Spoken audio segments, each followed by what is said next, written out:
நமது சின்னம் விவசாயி. விவசாயி சின்னத்திற்கு வாக்களிப்போம், வருங்கால தலைமுறைக்கு வாழ்வளிப்போம். முருகனே, உன்னோட ஓட்டு யாருன்னு? நம்ம விவசாயத்துக்கு யார் சப்போர்ட் பண்றாங்களோ அவங்களுக்கு படம் தான். அவங்க போட வேண்டியதான். ஆமா ஆமா. ஆனா இதுல என்னன்னா, விவசாயி எப்படி அவன் வேலை செஞ்சாதான் அவனுக்கு கஞ்சி அப்படிங்கறதுதான் முக்கிய ஒரு நிலைப்பாடு. இது யாரும் ஆட்சி அதிகாரத்துல இருக்கிற யாருமே விவசாயத்துக்கு எந்த சப்போர்ட்டும் பண்றது கிடையாது. வாழை அழிஞ்சாலும் கிட்ட பார்க்க போறது கிடையாது. நெல்லு அழிஞ்சு போனாலும் யார்ட்டையும் கேட்க யாரும் பார்க்க போறது கிடையாது. நெல்லு உற்பத்தி பண்ணி எங்க குடவுல நாங்க அடிக்க வச்சாலும் அங்க மழையில நனைஞ்சு அவ்வளவு முளைச்சு நாசம் போது அதை யாரும் கண்டுவிட மாட்டாங்க. பல விவசாய பொதுமக்கள் நாங்க அரும்பாடு பட்டு பல விவசாய பண்றோம். ஆனா அதுக்கு தீர்மானமான விலை அங்க சரியான விலை கிடையாது. வாழைக்கு எவ்வளவு 7 ரூபாய் 8 ரூபாய் 5 ரூபாய் 4 ரூபான்னு செலவா சும்மா அள்ளி போடுறான். ஏன்னா இதுல நாங்க உற்பத்தி பண்ற எங்களோட விலைய நாங்க தீர்மானிக்கணும் அப்படிங்கறதுதான் பெரிய ஒரு ஆதங்கம் எங்களுக்கு. இது யாருமே அரசியல்வாதிகள் யாரும் சப்போர்ட் பண்றது கிடையாது.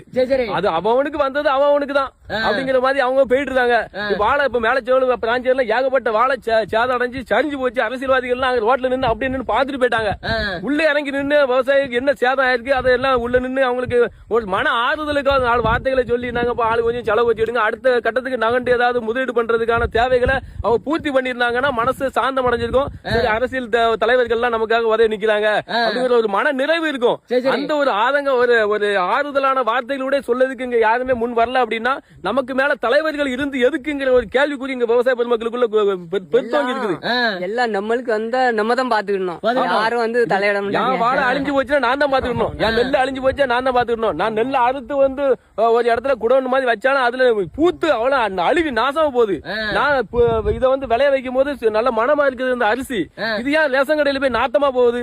அப்ப அது இதை சீரமைப்புக்கான வழிமுறைகளை அரசியல்வாதிகளும் செஞ்சாங்க அப்படின்னா எங்களுக்கு ரொம்ப ஆறுதலா இருக்கும், சந்தோஷமா இருக்கும், மகிழ்ச்சியா இருக்கும். நல்ல தலைவர்களை அவங்க தேர்ந்தெடுக்கலாம். யாருக்கு ஓட்டு போட யாரு தலைவர் தேர்ந்தெடுத்தா நம்மளோட காலம் விடியும் அப்படின்னு பார்த்தா எதுல ஆதரிக்கிறாங்களோ துட்டு கொடுக்கையில தானே இருக்காங்க. துட்டு கொடுக்கல யாரையுமே நீ வாங்கிட்ட அப்படின்னா விவசாய நிலங்கள்ல இருந்து நீ ஒரு ஆளுகிட்டவே தலையிட்டு இது கேட்க முடியாது. இப்ப லஞ்சம் தான் கேட்க ஒரு கையில் தவங்கினாலும் 1000 ரூபாய் 2000 கொடுத்து நம்ம வாங்கி நம்ம விவசாயத்துல நம்ம என்ன செய்ய முடியும்?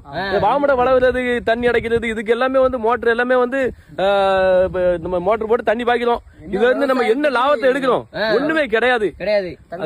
விவசாயத்துக்கு கரண்ட் மட்டும் பிரியா தந்திருக்காங்க. கரண்ட் மட்டும் பிரிய இல்லன்னா ஒண்ணுமே பண்ண முடியாது. கரண்ட் காசு வந்துட்டு அப்படின்னா விவசாயத்தை ஸ்டாப் பண்ணிட வேண்டியதான். நம்ம ஒரு நல்ல தலைவரை தேர்ந்தெடுப்போம், நமக்கான வாழ்வியலை நாம உருவாக்குவோம். நமது சின்னம் விவசாயி.